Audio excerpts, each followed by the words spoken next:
how to screencast and mirror a phone to TV. Hello everybody, welcome back. In today's video we are going to learn, so let's just dive right. So for that, what you can do is, if you're on Android phone, you may swipe down from the top of the screen to access the quick settings panel like this. And once you drop it down, look for an option labeled as Cast, Screen Mirror or Smart View. In my phone I have Smart View. You may look for a similar term like Cast or Screen Mirror. I'm going to open up this option right here. Once you open up your Smart View, what you need to do is, a list of available devices should appear.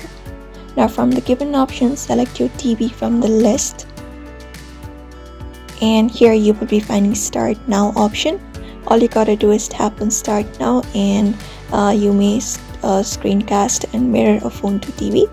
You need to ensure that both of the devices are connected on the same Wi-Fi network. Then you may follow up this method. So that is how you basically screencast your mirror to screencast and mirror a phone to TV. So I hope this video was helpful and thank you for watching this video.